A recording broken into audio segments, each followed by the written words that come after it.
Greetings. Welcome to part 2 of my review on Sonic SatAM. Picking up from where I left off in part 1, I mentioned that Ari was an ill-fated character who has had no other appearances since the SatAM cartoon, and has been completely discarded and left in the shadows, never to be seen again. For many reasons, my heart bleeds for him, because this guy could have served more of a purpose, and he could have been a noteworthy ally to Sonic and the gang. But sadly, Ari is one of those characters who has been forgotten, and it's very unlikely that we'll ever see him again. For this reason, I am glad that Lupe and the Wolfpack were not condemned to the same treatment that Ari was, and they still continue to appear in the comics today. But that doesn't change the sad truth that they are nothing more than just characters in the background who serve absolutely no purpose in any of their appearances.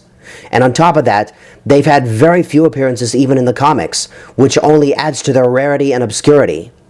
They're around some of the time, but they're really not that important. So, I mean, what's the point in having them around if they're not even going to use them? I mean, seriously, can't Archie Comics make an effort to develop these characters? They've been Sonic's allies for a long time now. In fact, it's been almost 20 years now since their debut. Lupe and the Wolfpack were originally created by Deke Entertainment, but ever since the company went defunct, the rights to those characters were passed down to Archie Comics, who still continues to make Sonic comics today, and just recently started making comics based on Mega Man, a franchise which Capcom seems to have forsaken. And here's the thing, they can do whatever they want with those characters, but they choose not to put them to good use. They choose to push them aside and leave them in the background. And that really bugs me. Because Storytelling 101, if you're going to include characters into a story, be they official characters who you've known for years, new characters that were just introduced, or characters that you invented, make an effort to develop them. Give them some importance. Have them serve a purpose. Make them do something worthy of mention. Don't just leave them in the background like they don't exist. Because, I mean, seriously, they've been pulling the same bullshit for years now, and it's getting old. Now, Lupe and the Wolfpack have had 2 of their own story arcs, namely the stories where they adopted Ariel and Athena into their group, and when Lupe was roboticized, but that's about it. You'd think that after all this time, Archie Comics would think, yeah, we've been pushing these characters aside a lot lately. And hey, even though they're not all that popular, fans have known them for years now, and they did become Sonic's allies since their debut in SatAM. So let's make an effort to develop them. But hell no they didn't. In fact, they're in the same position they've been in since the beginning. Just mere characters in the background. Ridiculous. Now, the frustration begins with issues 213 and 214 of the Archie Comics series. Now, there is a good side to this as well as a bad side to this. The premise of these 2 issues goes like this. Sonic and Sally pay a long overdue visit to the Wolfpack freedom fighters, who have not been seen for quite some time. Now, when I first read this comic, seeing the Wolfpack again after so long was like a breath of fresh air. At least for me anyway. And I thought, hey, I haven't seen these guys in a long time. Now that they're back, maybe they'll have some importance to the story.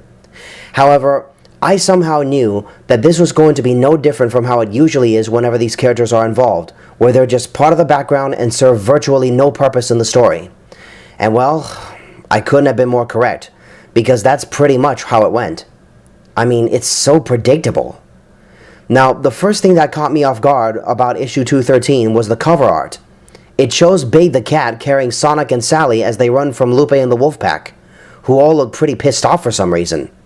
At first, I thought this story was going to be about Sonic, Sally, and Big being framed for a crime they didn't commit, which got the Wolfpack all steamed up. But as it turns out, that's not what the story is about at all. I mean, seriously, talk about misleading imagery. It turns out that the Wolfpack are at odds with their longtime rivals, the Feelite tribe, and are out on a quest to find the Black Emerald, which is said to be somewhere in the ancient ruins. Now, the first complaint that I have with this comic is that not all the Wolfpack members are seen. We only see Canis, Lyco, Lita, Lupe, Lobo, and the children. So where the hell was Renard and Diablo the whole time? Couldn't they have at least give them a little bit of attention, or at least an equal level of attention that they gave to the children? I mean, at least a few lines of dialogue would have sufficed. Sadly, however, as I predicted, Renard and Diablo were just part of the background, almost to the point of being virtually non-existent. In fact, Diablo was only seen in one panel towards the end of issue 213, and Renard was only seen in one panel towards the end of issue 214, where he was seen stopping Lobo from progressing with the assault on the Dark Egg Legion troops. Another thing about this issue that puzzled me is the dramatic change of positions, and what I mean more specifically is that when Sonic and Sally arrive to the Wolfpack City, they quickly discover that Lobo has returned to his position as the pack leader, and that Lupe has stepped down to be given the role of Grand Chief. Okay, now, for me, this was completely random and out of the blue, because they didn't really establish anything. They just randomly decided to change Lupe and Lobo's ranks without giving us a clear explanation. They didn't even state how Lupe acquired the rank of Grand Chief. I mean, I know that Lobo was said to be the original leader of the pack, and that Lupe was merely substituting for him, but remember people, Lobo didn't even appear in Sonic SatAM. In fact, he wasn't introduced until much later on in the comics. And back then, nobody even knew who Lobo was. All that was ever stated was that he was Lupe's husband. But that's about it. It never said anywhere that he was the original leader of the pack until issue 213 came along. Because remember, the whole thing started with Lupe. I don't know, this whole thing is just so confusing to me.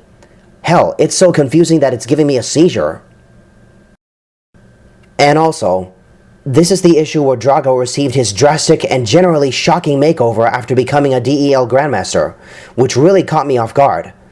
But I'm not going to flood this review going in depth with that, because like I said, you know, it was pretty unexpected. And I'm not really used to seeing him like that. All I'm gonna say is that I truly miss the days when Drago was a handsome villain, because hell, you gotta have some good-looking bad guys in a work of fiction. But sadly, Drago has lost his charm, and he's just not the same as he used to be, at least not physically. However, despite his drastic makeover along with his more menacing appearance, he is still just a weak little pussy. I mean hell, even with those robotic arms, he can't even hurt a fly. Because I mean, if you look around, anybody can kick his ass. Technically speaking, his cybernetic upgrades don't help much, so that kind of defeats the purpose for his makeover other than just the fact that he sold his soul to the devil and gave up his arms along with his charm when he joined the Dark Egg Legion. But again, as always, he serves no importance to the story and has had very few appearances. Same shit as always. Bada bing, bada boom. In the more recent issues of the Archie Comics series, they just randomly decided to give all the attention to Lyco and Lita, the twin sisters who were originally introduced in issues 67 and 68. Like the rest of the Wolfpack, Lyco and Lita were just part of the background, and for a long time they weren't given any attention or development, and they served no purpose in the story other than just being there. However, the girls eventually received their big break in issues 237 and 238. In issue 237, Lupe was captured by Mecha Sally and served as a mere damsel in distress. Now, frankly, I thought that was the most cliché plot ever thought of. Because, I mean, seriously, is that the best they could come up with for her? And how many times has Lupe been the damsel in distress? And again, where was the rest of the pack when this was going on? What, were they all just jerking off in the background or something? Were they masturbating or something? I mean, seriously, what the hell? Now, what's really interesting about issues 237 and 238 is that the focus was shifted entirely around Lyco and Lita. In fact, these girls got a great deal of attention and saw a great deal of the action. And as I remember, Lyco laid the smackdown on Drago big time. But again, Drago is so easy to beat around, and after seeing him get his ass handed to him by everybody else in the series, this doesn't surprise me in the slightest. But I have to admit, it was drawn and stylized well. And of course, as we all know, Lyco and Lita were given more appearances and importance in later issues as they joined the Secret Freedom Fighters Brigade. So technically speaking, with the exception of the twins, the Wolfpack got the short end of the stick yet again. No surprises there. Okay now, first of all, why did they give all the attention only to Lyco and Lita? Don't get me wrong, people. I have nothing against the twins. In fact, I'm actually happy that they're getting more attention than they did in the past. Because considering all the times the Wolfpack was pushed aside in favor of the more popular and well-known characters, that's a first. And if you ask me, it's about time that they started shedding some light on the characters who at first were not all that important. But my question is, why only Lyco and Lita? I mean, there's plenty of room for the rest of the pack. Because again, the Knothole and the Wolfpack groups have known each other for a long time. And again, you'd think that after all this time, Archie Comics would make an effort to shed some light on them. And you'd think that after SatAM, the two groups would remain close together. But no, they just randomly decided to push everybody else aside in favor of the twins. The same way Capcom kept pushing X aside in favor of Zero.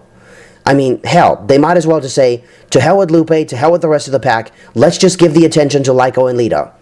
Again, there's nothing wrong with shedding light on characters who deserve attention, but it's another thing to play favorites. And that's what Archie Comics has been doing all this time. They're playing favorites. It seems like this favoritism has been going on for years now. And it's getting old. Now, let's take a different character from the comics. Let's talk about this guy right here, Guntiver. Well, I'm not really sure how to pronounce his name because it sounds made up to me. Correct me if I'm wrong, because I mean seriously, I'm not really sure if that's a real name. But I'm just going to say Guntiver because it's easier that way. So anyway, this guy, like Lupe, is a minor character who has only had a handful of appearances. However, this guy has been treated much better than Lupe and the Wolfpack ever were. In fact, it's to my knowledge that Guntiver has had not only more appearances than the Wolfpack, but he's practically the only wolf character in the comics who has been given any sort of development or importance. In fact, this guy and his team not only see a great deal of the action, but they actually interact with Sonic and the gang, and they are actually treated as characters, whereas the Wolfpack, again, are just part of the background and serve no importance to the story whatsoever. And when it comes to characters receiving good or fair treatment, Guntiver is a good example of such a character. I mean, seriously, people, if you're not going to put characters to good use, then you might as well not even have them around. Because just leaving them in the background pretty much defeats the purpose of having them around at all. Now, I know I'm ranting and everything, but come on, people, everybody has the right to express their thoughts and opinions. And I seriously believe that the Wolfpack deserves better. Because again, they're Sonic's allies and have been for the past 20 years. The least I can do is just hope that these characters will receive better treatment in the future. But somehow I get the feeling that my hopes will just betray me, like they always do.